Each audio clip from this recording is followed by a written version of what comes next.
Okay tata bye bye. आमतौर पर ये लाइन हम किसी से अलग होते हुए कहते हैं, लेकिन ये लाइन पिछले कुछ सालों से एक इंसान के द्वारा रतन टाटा जी को कही जा रही है। जी हाँ, हम बात कर रहे हैं टाटा ग्रुप के मालिक रतन टाटा जी की, जो आज उस टाटा ग्रुप के मालिक हैं जिनके प्रोडक्ट आज लगभग पूरा भारत इस्तेमाल करता है। लेकिन देश की सबसे बड़ी कंपनी के बीच कुछ सालों पहले एक ऐसी जंग छिड़ी थी जिसने काफी हद तक टाटा की साख पर सवालिया निशान खड़े कर दिए थे। आलम यह हो गया था कि टाटा दिन दूनी रात चौगनी तरक्की कर रहा था, उसे करोड़ों डॉलर्स का नुकसान होने लगा था। आखिर वो झगड़ा क्या था कि टाटा बर्बाद होने की कगार पर आ गई थी। आज इस वीडियो में हम आपको बताने जा रहे हैं। तो अगर आपने भी टाटा का नमक खाया है तो बने रहिए हमारे साथ इस वीडियो के अंत तक। ये कहानी शुरू होती है साल 2015 से, जब रतन जी टाटा को ये लगने लगता है कि अब वे बूढ़े हो रहे हैं। इसीलिए जरूरी है कि टाटा की कमान अब किसी ऐसे मजबूत कंधों को दे दी जाए जो ऐसी उछाल ले कि टाटा ग्रुप नई बुलंदियों पर पहुंच जाए। इसके लिए किसी स्वयंवर की जरूरत नहीं पड़ी। लड़का रतन जी ने देख रखा था। लड़के का नाम था साइरस मिस्त्री।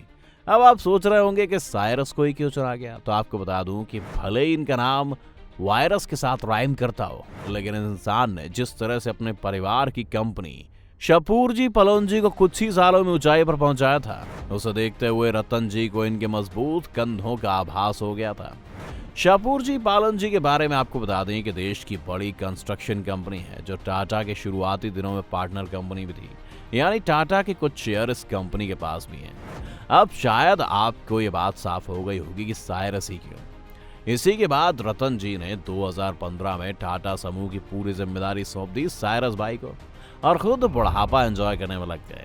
लेकिन दोस्तों, अभी ठीक साल भर भी नहीं हुआ कि सन्यासी रतन जी को कहीं से दिव्य ज्ञान प्राप्त हुआ कि उन्होंने गलत निर्णय ले लिया इस मिस्त्री को मालिक बनाकर। और इसी के साथ उन्होंने अक्टूबर 2016 को मिस्त्री को टाटा समूह के चेयरमैन पद से हटा दिया। और यहीं से शुरू होता है रतन जी और मिस्त्री की कैट फाइट। अगर बात रतन जी की करें तो सत्ता सौंपने के बाद भी उन्हें टाटा ग्रुप की हमेशा फिक्र सताती रहती थी, क्योंकि उन्होंने जिस तरह से टाटा को नई ऊंचाइयां दिलवाई थी, उन्हें साइरस से भी यही उम्मीद थी। लेकिन जब से साइरस को बागडोर मिल गई थी, उन्होंने कंपनी को अपनी तरह से चलाने का प्रयास किया, जो टाटा के बोर्ड मेंबर्स को सही नहीं लग रहा था। और वो इस बात को लेकर रतन जी से बार बार शिकायतें कर रहे थे।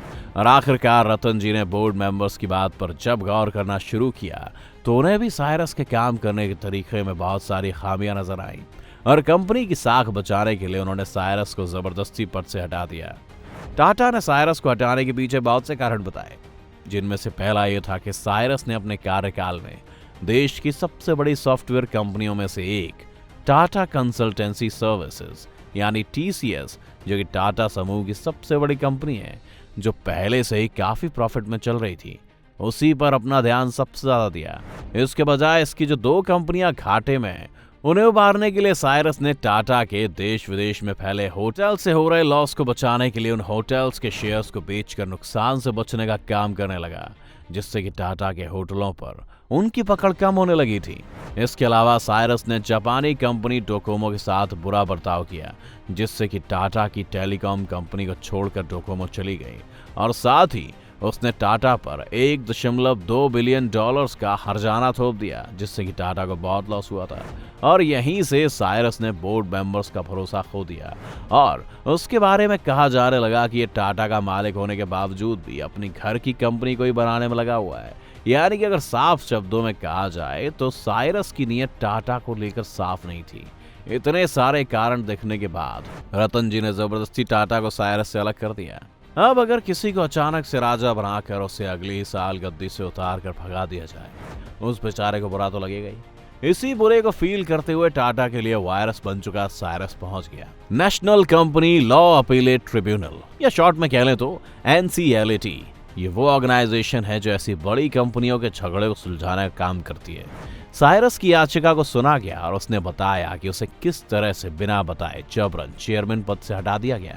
पर इस बार जीत साइरस की हुई और NCLAT ने उसकी अर्जी स्वीकार करते हुए टाटा ग्रुप को आदेश दिए कि साइरस मिस्त्री को अपना वही पुराना पद लौटाया जाए जिससे उन्हें हटाया गया है।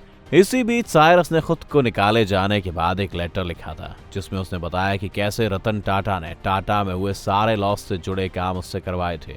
उसने अपने लेटर में लिखा था कि रतन टाटा, जिसे टाटा ग्रुप का चाइल्ड ब्रेन मान रहे थे, उसी नैनो कार के प्रोडक्शन ने टाटा को कई 100 करोड़ का लॉस करवाया था। साथ ही टाटा के यूके स्टील और होटल्स पॉलिसीज पहले से इतनी खराब थी कि उसमें लगातार घाटा होता जा रहा था। साथ ही उसने ये भी कहा कि विदेशों में इन्वेस्टमेंट की वजह से टाटा पर बहुत कर्ज बढ़ गया था। साथ ही उसने रतन जी को टारगेट करते हुए सीधा बोला कि रतन जी टाटा ने ही उस पर एयर एशिया और सिंगापुर एयरलाइंस के साथ आकार एविएशन इंडस्ट्री में टाटा को लाने के लिए मजबूर किया था, जो कि टाटा ग्रुप के लिए एक बड़ा डिजास्टर साबित हुआ था।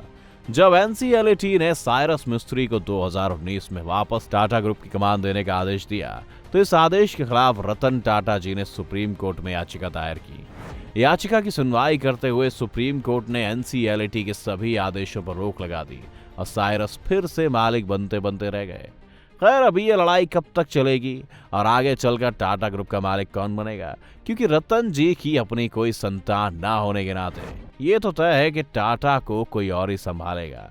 लेकिन इसके दौर में भी टाटा वैसे ही देश की सबसे प्रतिष्ठित कंपनियों में से एक रह पाएगी। ये सब भविष्य की कर्म है। हमें सिर्फ ये चाहिए कि हम अपने इस्तेमाल में आने वाली कंपनियों के बारे में जरूरी जानकारियां रखें, क्योंकि इन सब का असर अंत में यूजर को ही सहना पड़ता है।